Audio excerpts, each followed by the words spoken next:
Senator, consider. Let me answer my question. I am a limited answering your amount of question. time, Ambassador. If I ask you to be specific and answer my question.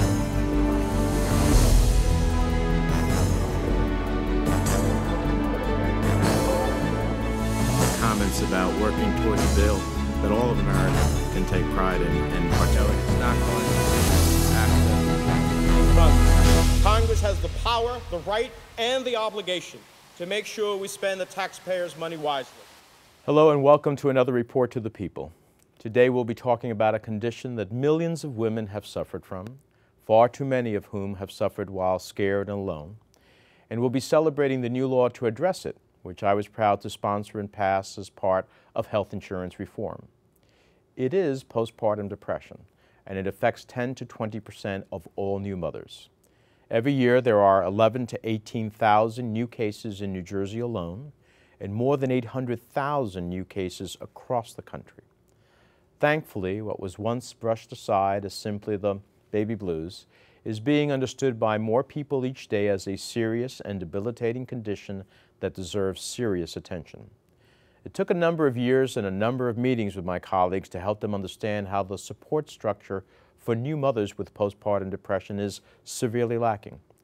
The Melanie Blocker-Stokes Mothers Act, now law, shines a light on the problem in terms of education, support services, and research so mothers can feel supported and safe rather than scared and alone. I'm happy to report that this new law is also an example of the fact that New Jersey women can do anything. The two women who join me here today are part of a core group of New Jersey women, including former First Lady Mary Jo Cody, whose tireless advocacy was a main reason that there will be a postpartum support structure for women across the country. Susan Dowd Stone of Postpartum Support International is one of the foremost organizations combating this condition, and Sylvia Story turned her own bout with postpartum depression into the book A Daughter's Touch, which has inspired and educated thousands of women. And so thank you both for joining us to report to the people. Thank you. Let me ask you both, you worked so hard on this with us. What does the Mother Act becoming law mean to you? First of all, it means an end to the isolation and alienation that new mothers feel when they don't have the expected motherhood experience of joy and easily bonding with their baby. It means that we are acknowledging the full spectrum of the maternal experience and not just those who do well with their children. And I can't thank you enough, Senator Menendez, for your sustained and steadfast advocacy on behalf of this legislation. I'm proud to be a mother, a therapist, and a healthcare professional in the state of New Jersey that continues to lead the way on this issue for our country. Thank you. Sylvia, how about I think you? what it means to women and families is there's no more stigma attached. It's okay to reach out and ask for help when you're not feeling the way you should feel. That it's okay if you don't bond with your child, you can talk to somebody about it and not be afraid to ask for help. And the isolation that this illness brings and the despair, it will help not just the mothers and the babies, it would help the families understand this illness and cope with it. And to let them know, you know, you're not alone, you're not forgotten, and it's because of you.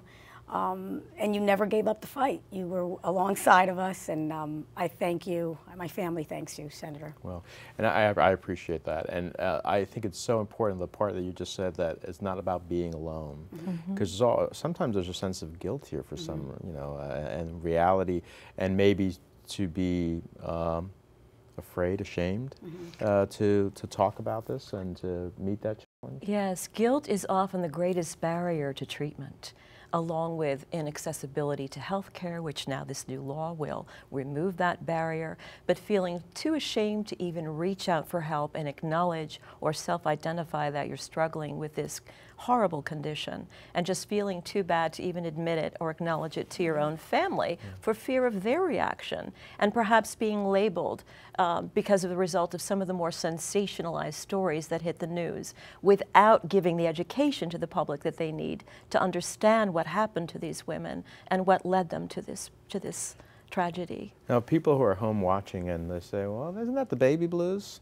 Help us differentiate between the baby blues and postpartum depression. Sure. The baby blues is a fairly common condition that occurs in up to 80% of new mothers that resolves largely on its own within 2 to 4 weeks, has tearfulness, emotional mood swings, and some of the symptoms of depression. If those symptoms do not remit and they continue and intensify, then it's time to get a checkup with not only your obstetrician but with a mental health professional to be sure that postpartum depression isn't developing. And I might add there's a full spectrum of postpartum depression issues leading up to the very rare postpartum psychosis, which only 1 out of 1,000 women will experience. The majority of the 20% of women who may develop these disorders will have postpartum depression. All of these disorders are highly treatable, and the bills such as what you just passed will help lead to better treatments instead of the undertreatment or no treatment that we now have in place. So to give viewers at home, maybe there are certainly men and husbands and brothers and sons who are watching this and say, well, what exactly are they talking about? Sylvia, you've been had a compelling story, which it was so great of you to share. And you ultimately wrote your book, you know, a daughter's touch, I should say. Can you share a little bit of that with us so that people understand the scope of what it, you know, what it can be like? When I had Melina, I was married 7 years. Your daughter, yeah. Yes, my daughter Melina, I had her, and I was married 7 years, 2 very successful restaurants, and I graduated from college in 2.5 years, you know, summa cum laude. I handled everything. I think having a child is going to be the easiest thing, and I'm going back to work after 2 weeks, making pasta and filling up my wine cellar. Immediately after I gave birth to her, I knew something was wrong. I knew it. I gave birth to her C-section, and I didn't want to hold her. It was if the world had just collapsed around me. Everything became dark. I remember asking my husband, is she alive? Because I didn't hear her cry, and she cried. And after I heard her cry, I wanted nothing to do with her. I spent 5 days at the hospital, and not once did I hold her, feed her, or change her. In fact, I spoke to one of the nurses about giving her up for adoption, and she patted me on the shoulder and said, Sylvia, you're going to be a great mother. This will go away. So I made it very easy for everybody. I had plenty of visitors, and when they would roll her in, it was, you know, I was a big shot. Here you go. Yeah, you hold her. I have the rest of my life with her. And then the day came when I took her home, and I ran upstairs and sobbed. I did not want her. And it was debilitating on the entire family. I'm very close to my 4 siblings. And to see me lose 28 pounds in 4 weeks, not speak, you can't shut me up for a second, and lose interest in life, the zest. And I felt as if, what did this little being do to me? It drained me. It drained my entire family. It drained my husband. You know, at points, I remember saying to him, you don't deserve this. Take the baby and remarry. You're such a good man. Take everything. You know, I felt as if I could rebuild one day on my own. Sylvia, you often say that no one told you about this. It's very true. Nobody, you know, I still have the pamphlet from the hospital, and it talks about, it's a discharge pamphlet, and it talks about umbilical cord, breastfeeding, diaper change, rashes. Not one mention of postpartum depression. This was in 2000. So I didn't know. I come from a very Italian family. We stick together. And I remember my mother saying to me, well, you know, she's going to be here for Christmas. I said, why? You know, I don't want her here for Christmas. Can we give her, you know, it's as if I lost myself. I could not speak. I could not care for myself. And, you know, I was very close of doing the unimaginable. Going from a healthy, thriving woman to, I couldn't even brush my teeth in the morning. The thought of me getting up from bed to brush my teeth, I cried. I sobbed. I couldn't understand what was happening.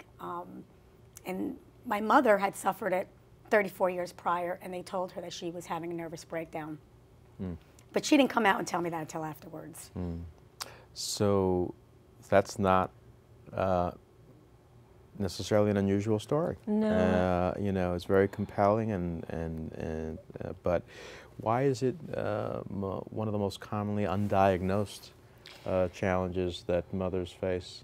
Because our healthcare professionals aren't talking about it. They talk about everything from the possibility of a C-section to hypertension, gestational diabetes, but they don't tell women about this very common, easily treatable mood disorder that may happen as a result of pregnancy. And also the pediatricians, I feel, are very responsible. They need, because you're bringing your baby there after a week and then 2 weeks, a month, they're seeing you interact with your child. Melina's pediatrician at the time knew something was wrong, but dismissed it, you know, and so did my OBGYN, you know, and he's still my OBGYN because you can't really blame people. I think blaming people and pointing fingers, you're not getting anywhere, so. So training professionals, even very good doctors in their fields in this whole, which is really a mental illness at the end of the day. It's a mental illness, but we know that it has some physical and hormonal implications as well. And yet medical students may have 1 semester of embryology, and often postpartum depression isn't mentioned at all. And you're very right in what you say, that many healthcare professionals don't want to enter the realm of mental health. So unless we offer them good corridors to make referrals to people who are trained, they can be able to spot when a woman has it and then be able to make appropriate referrals. And this is throughout pregnancy, in the postpartum, and as Sylvia pointed out, among pediatricians who will see the mother more often than the obstetrician will for those well baby visits. The whole healthcare team needs to be pulled into this. And your bill, the Melanie Blocher-Stokes Act that you passed, provides for the education of healthcare professionals as well as mental health care professionals. As a matter of fact, one of the things that clearly we want to do in the law that is now passed is get to research, because you refined my answer appropriately so. You said it's a mental illness, but we know that it has physical, you know, some physical foundations to it, but we don't really fully know what brings on, right? The postpartum depression. We know that there's a precipitous drop in hormones immediately after delivery that is the most extreme drop a woman will ever experience in her life. So there's some implication probably among women who are sensitive to hormones, but there are other psychosocial stressors that are involved, such as poor access to health care, lack of funding, being isolated, immigrant status, things that your bill will help to overcome by making services available to all women. And having the research component of the law to get to the root cause that can help us at the end of the day, I think is going to be very important as well. Yes, I was delighted to hear the emphasis on that, and that NIMH and NIH will be directed to conduct these studies and find out what kinds of screenings will be most effective at detecting these illnesses. Now, Sylvia, you said something earlier that I think is really important. You know, we focus on moms as we should. But this is really about families, right? Yes. Because there's consequences in the first instance, the mother and the child, and how they're relating to each other. But then there's the broader family, and coming from an Italian family, I'm sure that's a broad family. So you know what? It's hard. It really tore apart my family for a while. You know, my mother said to me, I couldn't lose weight. She's from Sicily. She never lost a pound in her life. She said, when you were going through that, she lost a lot of weight. She said to me, I would much rather have me suffered all over again. Excuse me. There were times that she would not know if I would make it that next hour. If I would go to the bathroom, there was a knock at the door. 2 minutes, my brother Nick, my brother John, my mother knocking, are you okay? To not be able to walk over to your daughter's bassinet and pick her up, because they were afraid, and they had every right to be afraid, because it took an instant to pick her up and throw her. You know, so there was that, I was angry. I felt like I played life, I played by the rules, you know, good Catholic girl, and you feel, why, this beautiful gift from God. I've been very blessed, and I didn't want her, you know, and it was very difficult. My brothers never shared that moment until afterwards when I wrote the book. And my brother Jim had said to me, you know, there were days, Sylvia, that I would cry because I thought I was going to lose my only sister. You know, so it was terrifying. And this bill is important because it tells the family, hey, this is a real illness, and look out for it. You know, we all need to step up with the responsibility and help the mother. And there are both potential screenings and treatments, Susan. Yes, there are. Why don't you give us some sense of that? Sure, there are. There are 2 screenings that we use that aren't diagnostic. It's important to clarify. They're not diagnostic, but rather suggestive that we need to look further, the Edinburgh and the Beck postpartum depression screening scales.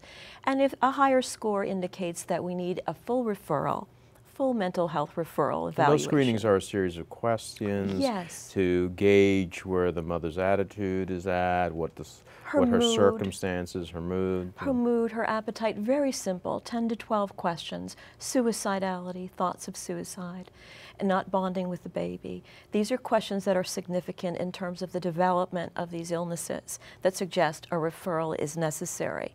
The treatments that we have, therapy and medication, as is for general depression, are often the gold standard of treatment, but depending on the severity of the illness, therapy, massage, improving communication among the family, among the partners, getting more help with the new baby. In Europe, they give services to the new mother. The mother can have someone come to her home for the first few weeks. And what I love about this bill is that there's no end to the kinds of services that it will support and fund. If they are supportive to new mothers, and we find through research that they're efficacious, it's all on the table. This isn't just about medication or research or psychiatry. It's about everything that we can do to support new mothers. So let's talk about the education part of this, because having more mothers aware of what could possibly be, as the new mothers that come, you know, looking forward to their children being born and may face this, or husbands understanding this, and other family members.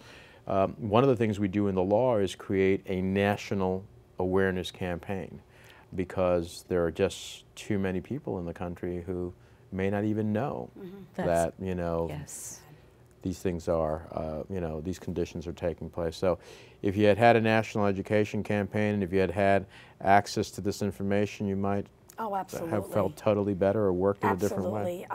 If the Mothers Act was implemented in 2000, there's absolutely no way I would have suffered as I did, and my family suffer. And I'm simply amazed, because when I speak, I have a lot of Latino women come up to me and ask me to write my book in Spanish. And one day I just started to Google like PPD Spanish books. There was nothing for this community, nothing. Here are women that don't speak English, that are working, their partners are working, whether they're working 60, 70 hours, they're in this country to make their lives better, and there's no assistance. There's a pamphlet out. I just couldn't accept that. You know, I could have stopped with just a daughter's touch. It was just unacceptable, because these women have so much pride. These Latino women, they're strong.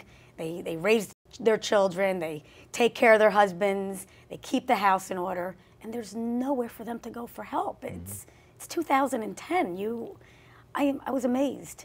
You know, this bill and everything that you've done is going to help. I don't think you'll see it immediately, but through the years, you will see what this bill truly, truly means. Well, one of the things is, Susan, if we educate more people to understand the possibilities of that a mother who's given birth could be suffering postpartum depression. It isn't just the baby blues, you know, that in doing so, a wider universe can be very helpful to the mother as well. Absolutely. And I know, Senator Menendez, that you have also supported a groundbreaking program called Text for Baby, in which women at high risk, women who are economically disadvantaged, the majority, can receive free text messages. It's the first time that technology has been used for health messaging, and maternal child health is right on the front burner. And I appreciate your support of this free program, which sends 3 messages a week to women about what they should be doing during their pregnancy and how they might be feeling in the postpartum. So I'm grateful for your support of that as well. So we've got a few minutes left. Now, someone's watching this program, and all of a sudden they're hearing, you know, the information, your story, and they say, oh, you know, that's why my sister hasn't been acting quite the same, or her husband says, that's why my wife hasn't been acting quite the same. What would you say to that family member who is, you know, part of this effort? What should they be doing? I would say reach out and get help. You or your loved one are not alone. You're not to blame. With help, you will be well. New Jersey has a free hotline that women can call to get help, to get a referral. Organizations like Postpartum Support International have coordinators in every state that can give you referrals to support groups and tell you what's available in your communities. And to know that these are treatable illnesses, highly treatable. I think also we need to teach and educate the women and families to speak, treat, and we'll defeat it. And we need to do it all together. That I am living proof that I survived this very real and debilitating illness. It was a struggle, but they have this bill now to not be ashamed and to not reach out for help. You're not insane, you're not going crazy. It's a real illness. What's the we've been working on this this law now several years to get it to be the law. Yes. And so during that period of time, I know you both in your own ways have been working at creating a sense of education, of awareness. Yes. From when you started dealing with this professionally and from your own personal experience to today, where are we on the spectrum in terms of getting people to understand how much progress we make, how much more progress do we have to make? We've made an enormous amount of progress, with New Jersey leading the way, with the state law and you spearheading the federal legislation. We're leading the way, and sometimes we forget in New Jersey that we are on the forefront. And even though Tell our viewers why. We're on the forefront because Mary Jo Cody and Richard Cody made postpartum depression a central Former Governor Cody and the former First Lady. Yes, made this a central issue and beat the drum and started out there with the Speak Up When You're Down program and went on television and, like Sylvia, shared a story that's not easy to share with a very judgmental nation, because they weren't afraid and they vowed to God that if they made it through this, they were going to see to it that other women did not have these devastating experiences. So all of that, public service campaigns such as CBS Cares, the Speak Up When You're Down campaign that was originated here, that's been adopted in the state of Washington. What exactly does the Speak Up When You're Down campaign do? It's both a website with resources that train. It has an educational webinar to train professionals. It has resources and links. Warm line. A warm line. And other links to phone numbers and support groups around the state. And I believe that we trained over 500 to 5,000 professionals during the course of that, but we need to train more. And do you think that the public perception of postpartum depression has changed so that, you know, one of the things, the sense of guilt or the sense of being inappropriately but nonetheless ashamed, is something that that we're beginning to move away from? Do you think that public perception has changed, or do you still think there's a challenge in the public There's perception? an enormous challenge, as there is with all mental health issues. We're at the tip of the iceberg, even in being able to evaluate how many women experience this. Those statistics don't include women whose babies miscarry or who are stillborn, who are subject to the same potential development. Sylvia, speak to stigma. You speak to that so well. The stigma that, you know, my mother said to me the hardest word for her to hear through this process of healing was guilt. She said, there's no room for guilt, Sylvia. Guilt will stop you from healing. There's nothing to be guilty about. You are sick. Or, you know, I've walked into rooms and people would just say to me, Sylvia, just snap out of it. And I always say to these people, if I walked in and said I had breast cancer, would you tell me to snap out of it? You know, it's the same thing. So to say, hey, I'm sick, I'm not feeling right. I know this child is mine, but I'm just, I'm not feeling it. And New Jersey has led the way. I mean, we look at New Jersey and you think of Jersey Shore, New Jersey housewives. But Senator, let me tell you something. What you've done with this bill, Thank God. it's up here. And I live next to those New Jersey housewives. But what you've done is so amazing. Without meeting Susan or I, you believed in something. And and let me add a personal note to this. And it all summed it up for me a month ago when your daughter was standing next to you and you spoke so eloquently about your mom. It just clicked that this man, now I understand why he has so much empathy and compassion. You get what's going on. You understand women. It has nothing to do with being a Democrat or Republican. You want our mothers healthy and happy. Well, Yes. I appreciate that. Certainly, my mom, who passed away this past year, is someone who's always exemplary in my life. But what she did is she gave us all a sense of security and all a sense of being wanted and loved. And that's the sense of security and being wanted and loved that we want to give our mothers as that 10 to 20% who faces the challenge of postpartum depression never has to face it alone again. That's the ultimate goal of the law. That's what we're going to continue to work on.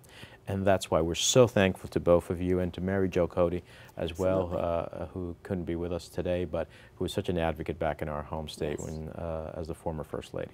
So thank you both for joining us. Thank you all for joining us. We hope you've learned something that can be very helpful to our mothers, to our families, and we look forward to seeing you next time as we report to the people.